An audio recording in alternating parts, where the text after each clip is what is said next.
Okay, so in the course so far, we've been looking at derivatives quite a bit. So we saw what a derivative is, lots of ways to calculate derivatives, a bunch of shortcut rules, how to calculate derivatives, a bunch of different functions. And we saw some applications of these derivatives that we can compute now. So we saw like maximum minimum problems, related rate problems, and so on. So derivatives are quite useful. But that really is just one branch of calculus, and there's an entire another branch of calculus that we haven't even really touched on yet, known as integral calculus. So moving forward in the course, we're going to start looking at integral calculus, and eventually we'll see how these two branches of calculus are actually really closely related. So there's some really neat stuff coming up, I think. But for starters, I'm going to try to motivate what integral calculus really is, how the questions that we want to answer come about. So a natural place to start is suppose that we have information about the speed of a car at various times.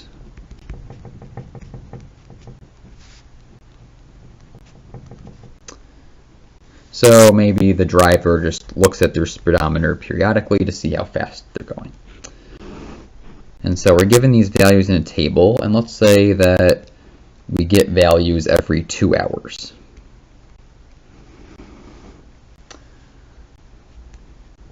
So maybe at time 0, we're going pretty slow, like 20 miles per hour.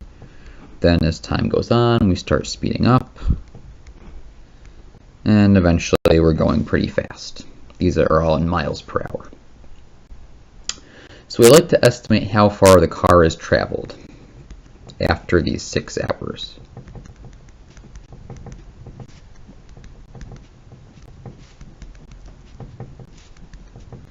And so you may recall that distance is equal to rate times time, or in this case, v times t.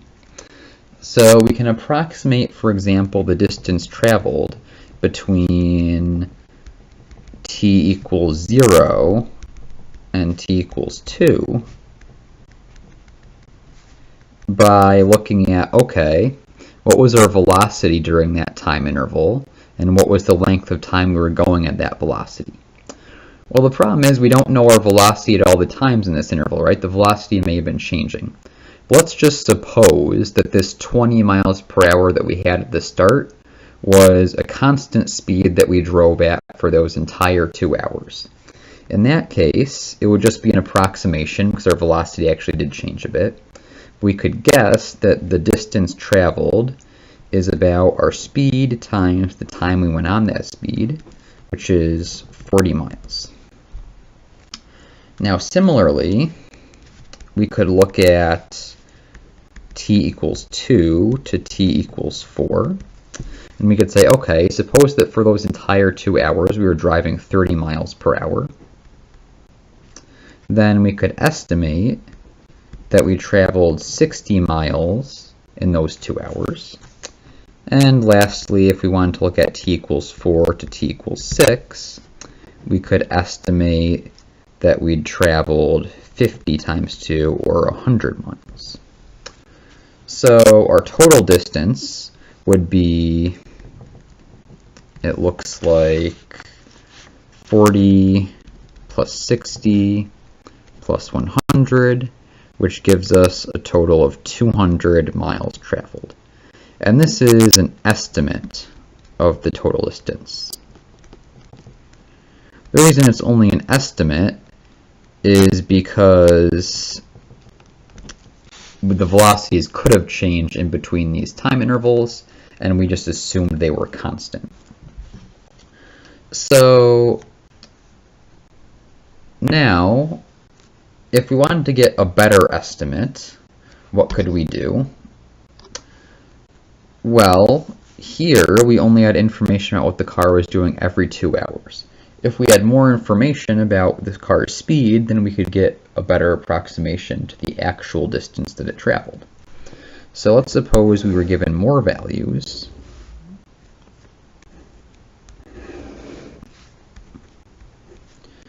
So the values at the even numbers between 0 and 6 are going to be the same because we already knew those, but we now have information on about all the numbers in between.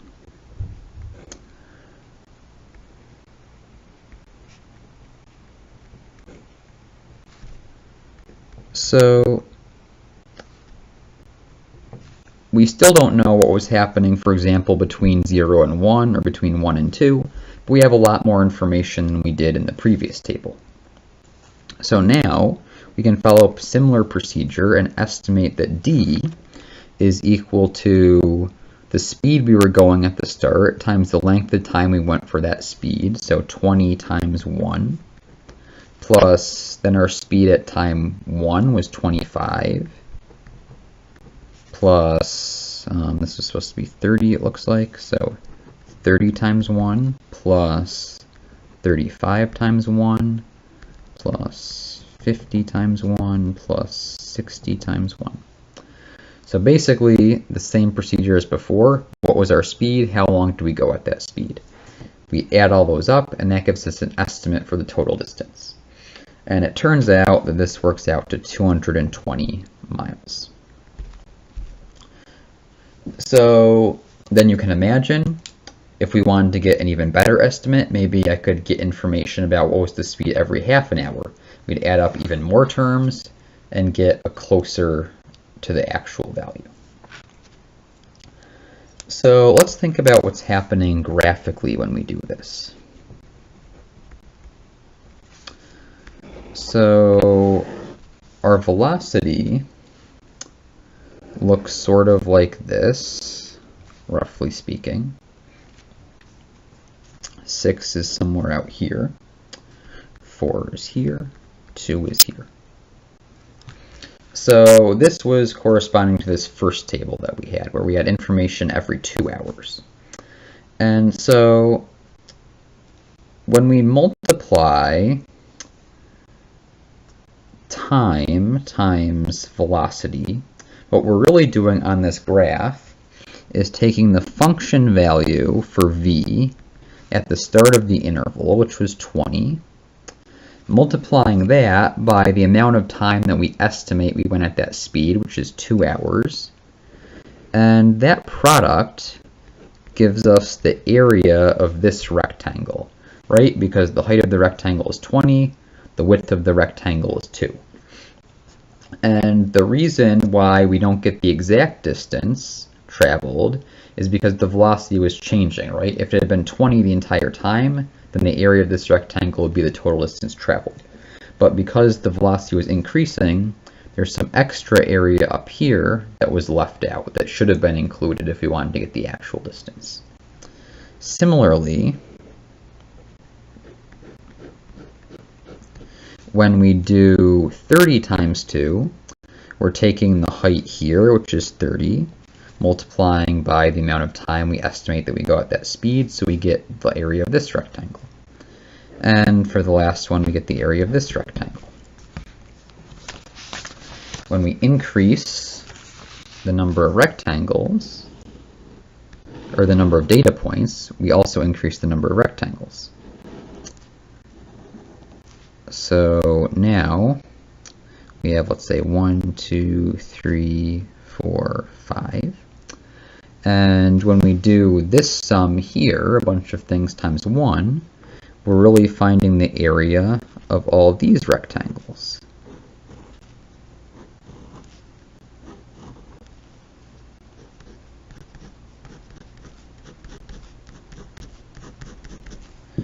And so what you'll notice is that the area that's underneath the graph of v of t, but not inside one of the rectangles, so this area here,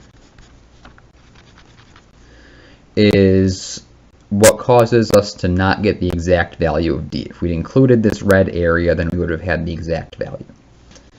So now, when we take more rectangles, notice that the amount of red area has decreased. And if we took even more rectangles, like every half hour, then there'd be even less red. And if we just keep increasing the number of rectangles, eventually we will get exactly this area beneath the velocity graph. In the limit, as the number of rectangles tends to infinity, this is what we would get. So we say that the area beneath the velocity graph is going to give us the total distance traveled. So if we want to estimate the distance traveled, we have to estimate the area beneath this curve. So one way we could do this is exactly what I showed you up here. There's another thing we could have done as well. So let's draw our graph again.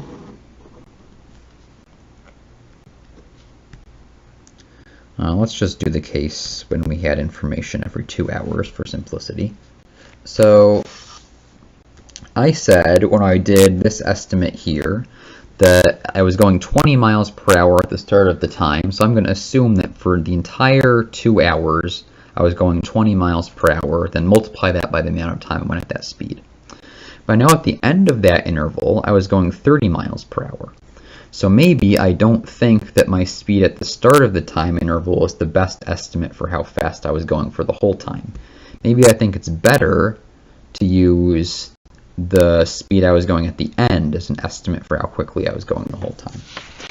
So in that case, you could get rectangles which look like this.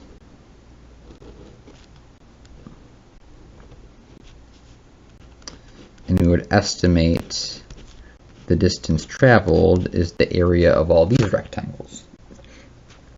So if we use the speed at the start of the interval to estimate our speed for the entire time, like in this picture, that's what's known as a left-hand sum, because we're adding up the areas of all these rectangles and we're using the left-hand endpoints as the heights of the rectangles. When we use, like in this picture here, we call this a right-hand sum because we're using the endpoints at the right side of the interval as the heights of our rectangles. So one thing to notice is that the left-hand sum gives us an underestimate of the true value of d because there was some area that we left out between these rectangles in the graph of v. The right-hand sum gives us an overestimate of d because if you notice, there's some area of these rectangles just sticking up above the graph of v because we were assuming the car was going faster than it actually was for some time on this interval. If we had a different velocity curve, like if v was doing something like this and decreasing, then it would be the opposite. Then the left-hand sum would be an overestimate, and the right-hand sum would be an underestimate. And we can see this just by drawing the rectangles. If you use the left-hand endpoint, you'll get a rectangle like this, which is above the graph. If you use a right-hand endpoint, you'll get a rectangle like this, which is below the graph of v. So if the velocity curve is increasing, you'd expect the left-hand sum to give an underestimate, the right-hand sum to give an overestimate to the actual value. If the velocity curve is decreasing, the left-hand sum will overestimate, the right-hand sum will underestimate. So it's useful to know these things because it tells you is your estimate above or below the actual value, so you get a better idea of what the actual value is.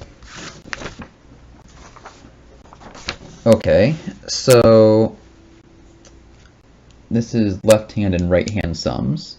Now the question is, I've told you that the velocity is the area beneath, or the, let me restart. If we know the velocity, then we can find the distance traveled by finding the area underneath the velocity curve. So the question is, how can we find that area?